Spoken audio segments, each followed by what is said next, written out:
নমস্কার, আমি ডক্টর কাঞ্চন মুখার্জি। আমি একজন ফিটাল মেডিসিন স্পেশালিস্ট, অর্থাৎ ভ্রূণের ডাক্তার।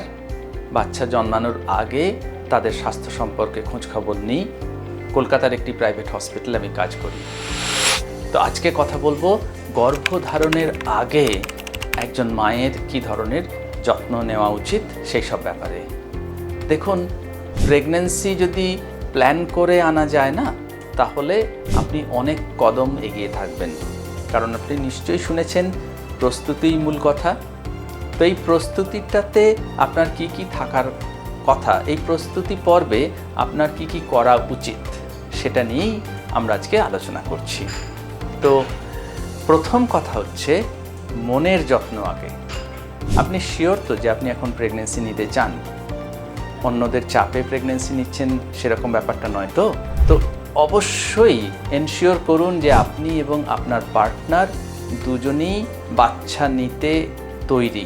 কারণ বাচ্চা নেওয়া মানে শুধুমাত্র গর্ভধারণ নয়, মনে রাখতে হবে সন্তান পালন। সেটা আরও বেশি দরকারি, আরও বেশি কঠিন কাজ হতে পারে।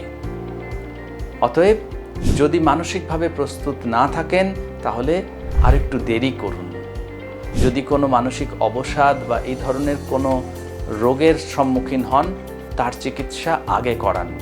প্রেগন্যান্সি আনলে এই সব সমস্যাগুলো আরও বেড়ে যেতে পারে। এরপরে যে জিনিসটা বলবো, স্বাস্থ্যকর খাবার খান। স্বাস্থ্যকর খাবার খাওয়া মানে কিন্তু বেশি খাওয়া নয়, সুষম খাদ্য, বেশি প্রোটিন, বেশি ভিটামিন, যেগুলো আনকুকড মিট বা আনপ্যাস্চুরাইজড মিল্ক, সেগুলো অ্যাভয়েড করতে হবে। স্মোকিং অ্যাভয়েড করতে হবে।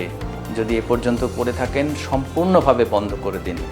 অ্যালকোহল অ্যাভয়েড করতে হবে। তো এগুলো তো সব গেল হচ্ছে গিয়ে আপনার খাওয়া দাওয়ার ব্যাপারে। অবশ্যই প্রত্যেকটা নিয়ে আরও অনেকক্ষণ ধরে কথা বলা যায়, কিন্তু আমি আজকে শুধু সংক্ষেপে ব্যাপারগুলো একটু ছুঁয়ে যেতে চাই। তারপরে যে জিনিসটা আসছে সেটা হচ্ছে যে আপনার যদি কোনো প্রি এক্সিস্টিং ইলনেস যদি কিছু থাকে, তার সঠিক যত্ন নিন। কারোর যদি ব্লাড প্রেশার বেশি থাকে, হাই ব্লাড সুগার থাকে, কারোর যদি এপিলেপসি থাকে মানে মৃগী রোগ থাকে, বা থাইরয়েডের সমস্যা থাকে, সেগুলোর চিকিৎসা করার বেস্ট টাইম হচ্ছে প্রেগন্যান্সি আসার আগে। চিকিৎসকের সাথে কথা বলে আগে সেগুলোকে যথাসম্ভব একটা ভালো জায়গায় নিয়ে যান, তারপরে বাচ্চা নিন। নেক্সট প্রশ্ন হচ্ছে আপনার ফিটনেস। ওজন যদি খুব বেশি থাকে তাহলে প্রেগন্যান্সিতে কিন্তু সমস্যা হতে পারে। ওজন কমানোর জন্য বেস্ট টাইমিং কিন্তু সেই প্রি প্রেগন্যান্সি। এরপরে আমি যেটা বলবো, কিছু কিছু ইনফেকশন গর্ভাবস্থায় বাচ্চার সমস্যা করতে পারে, যেমন রুবেলা, যার অন্য নাম হচ্ছে জার্মান মিজলস। যদি আপনার এই রোগ আগে না হয়ে থাকে তাহলে আপনাকে একটি প্রতিষেধক দেওয়া যেতে পারে, সেটা আপনি আগে থেকে ব্যবস্থা করে নেবেন। ভিটামিন ডি যদি কম থাকে তাহলে পরে তার প্রতিস্থাপন দরকার। এরপরে বলবো যে জিনিসটা, সেটা হলো আপনারা থ্যালাসেমিয়া বাহক কিনা সেটা দেখে নিন। আমাদের দেশে, বিশেষত পূর্ব ভারতে, প্রতি 10 জনের মধ্যে একজন কিন্তু থ্যালাসেমিয়া বাহক। এইবারে বাহকে বাহকে বিয়ে হলে সেখানে 25% চান্স থাকে বাচ্চাটি থ্যালাসেমিয়া রোগী হয়ে জন্মানোর।